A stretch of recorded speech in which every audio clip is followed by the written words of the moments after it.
अच्छा सुनो, इस मैसेज को ना गौर से 2 बार देखना। नहीं नहीं नहीं, बेसिकली 2 बार सुनना। हम्म?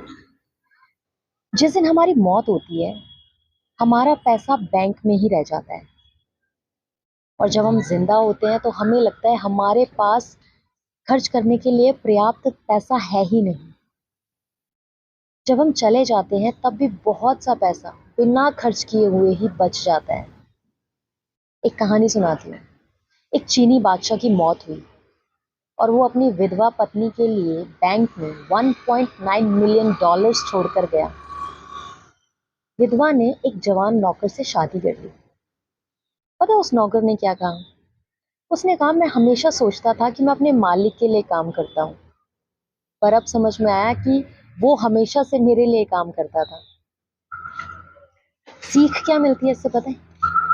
ज्यादा जरूरी है कि बहुत सारा पैसा बचाने या कमाने की बजाय ना बहुत ज्यादा जिया जाए।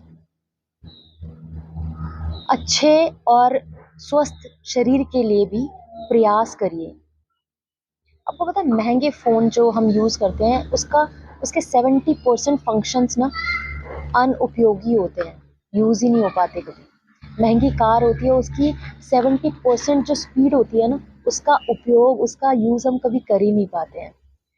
आलीशान बड़े बड़े घर बना लेते हैं, जिस घर में 5-6 सदस्य हैं फिर भी बड़े बड़े आलीशान घर बना लेते हैं, और पता है उसका भी 70% हिस्सा खाली रहता है। एक घर में 12-12, 15-15 कमरे हैं। और मेरे ऐसे बहुत से नोन हैं तो कहते हैं कि हम 5 लोग हैं, अपने अपने कमरे में रहते हैं, दूसरे कमरे में या दूसरे फ्लोर्स पे जाने का तो टाइम ही नहीं मिलता। पूरी अलमारी में 70% कपड़े ऐसे होते हैं जो पड़े ही रहते हैं। पूरी जिंदगी की कमाई का 70% दूसरों के उपयोग के लिए छूट जाता है। पता है 70% गुणों का उपयोग ही नहीं हो पाता। आपके अंदर इतनी ज्यादा कैपेबिलिटी है फिर भी उसका आप यूज कर ही नहीं पाते हैं। तो एक काम करते हैं, जो 30% बचा है ना, उसको कैसे यूज करना है उस पर बात करते हैं।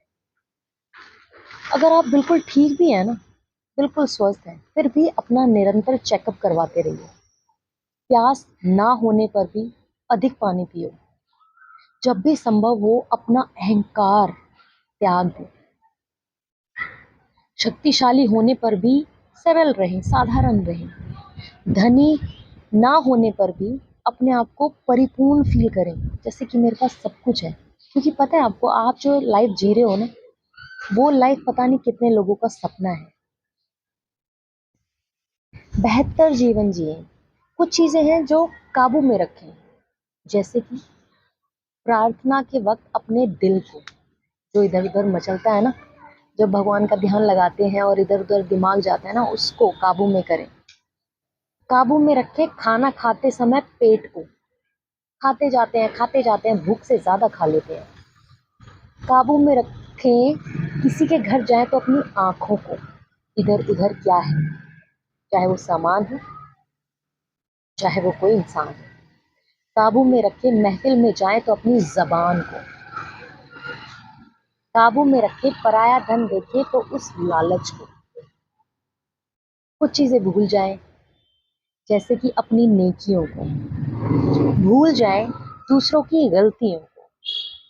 भूल जाए अतीत की कड़वी यादों को। उन अतीत जो स्मरण होते हैं ना, कड़वे, जो आपको दुख देते हैं, उन सब चीजों को भूल जाए जो पास्ट में हो चुकी है। कुछ चीजें छोड़ दें, जैसे कि दूसरों को नीचा दिखाना। छोड़ दें दूसरों की सफलता से जलना। छोड़ दें दूसरों के धन की चाह रखना। छोड़ दें दूसरों की गलतियां करना। छोड़ दें दूसरे क्या कर रहे हैं, कहाँ जा रहे हैं, किससे बात कर रहे हैं, क्या पहन रहे हैं। छोड़ दें कि दूसरे कर क्या रहे हैं, और छोड़ दें दूसरों की सफलता पर दुखी होना।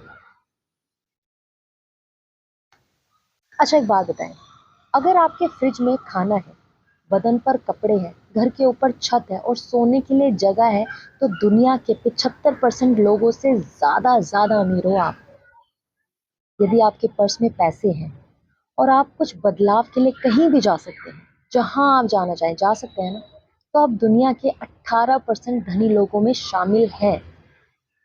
यदि आप आज पूर्णतः स्वस्थ होकर जी रहे हैं तो आप उन लाखों लोगों की तुलना में बहुत खुशनसीब हैं जो इस हफ्ते जी भी नहीं पाए, चले गए। जीवन के मायने दुखों की शिकायत करने में नहीं है, बल्कि हमारे निर्माता को धन्यवाद करने के अन्य हजारों करोड़ों कारणों में है। हम उनको कभी थैंक यू नहीं बोलते। हमारी रोज आंख खोलना नहीं भूलते वो, लेकिन हम उन्हें थैंक यू बोलना भूल जाते हैं। यदि आप मैसेज को वाकई पढ़ सकते हैं और समझ सकते हैं तो आप उन करोड़ों लोगों में, उन करोड़ों खुशनसीब लोगों में शामिल हैं जो देख नहीं सकते, जो पढ़ नहीं सकते। अगर आपको ये संदेश बार बार मिले तो परेशान होने की बजाय आपको खुश होना चाहिए। धन्यवाद, मैंने भेज दिया, अब आपकी बारी है। एक खूबसूरत सोच के साथ। पता है, कहते हैं ना कि आपका अच्छा व्यवहार, आपके अच्छे कर्म और दुआएं आपके जाने के बाद भी याद किया जाता है उनको। आप उन्हीं यादों में, उन्हीं दुआओं में रहते हो। और अगर कोई पूछे कि जिंदगी में क्या खोया और क्या पाया, तो बेशक कहना, जो कुछ खोया वो मेरी नादानी थी, और जो कुछ भी मैंने पाया वो प्रभु की मेहरबानी थी। क्या खूबसूरत रिश्ता है मेरा और मेरे भगवान का, हम दोनों का। ज्यादा मैं मांगता नहीं और कम वो देता नहीं, है ना। तो एक थैंक यू उस ईश्वर को अभी दे। और हाँ, जीवन के 3 मंत्र हैं। आनंद में जब भी आप खुश हो, वचन मत दीजिए, प्रॉमिसेस मत कीजिए। गुस्से में उत्तर मत दीजिए। दुख में कोई डिसीजन मत लीजिए। ठीक है। जीवन मंत्र और भी हैं, और भी हैं दुख। धीरे बोलिए, बहुत शांति मिलेगी। अहम छोड़िए, बड़े बन जाओगे। भक्ति कीजिए, मुक्ति मिल जाएगी। विचार कीजिए, ज्ञान मिल जाएगा। सेवा कीजिए, शक्ति मिलेगी।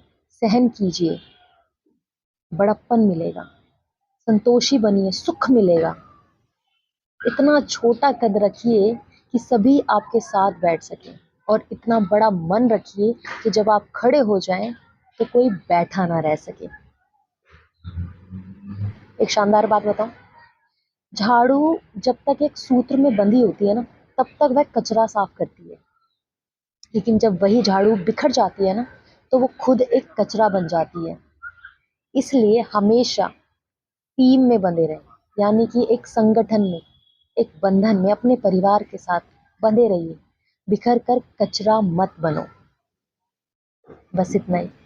ऐसा मुझे लग रहा था, मुझे शेयर करने का बहुत मन था, मैंने किया। आपको अच्छा लगे तो जवाब देना कैसा लगा, आप क्या सोचते हैं। ठीक है। अपना ध्यान रखिए, और जितने लोगों की मदद कर सकते हैं ना, अगर आपको धन दिया है ना ईश्वर ने, वो इसीलिए दिया है ताकि आप दूसरों को आगे बढ़ा सकें, बिना किसी एक्सपेक्टेशन के, बिना किसी को इस्तेमाल किए। वो और देगा, क्योंकि उस पैसे का, उस राजा का, उस राजा होने का अहम मत कीजिए। वो परमेश्वर, वो परमात्मा रंक को कब राजा और राजा को कब रंक बना देगा, तो किसी को नहीं पता। आप उसकी दी हुई ब्लेसिंग्स का कैसे इस्तेमाल कर रहे हो, वो मैटर करता है। अगर आपके पास है, किसी को आगे बढ़ा सकते हो तो बढ़ाओ। ठीक है, बिना किसी की मजबूरी का फायदा उठाए। अभी के लिए इतना ही। बताना कैसा लगा। Take care.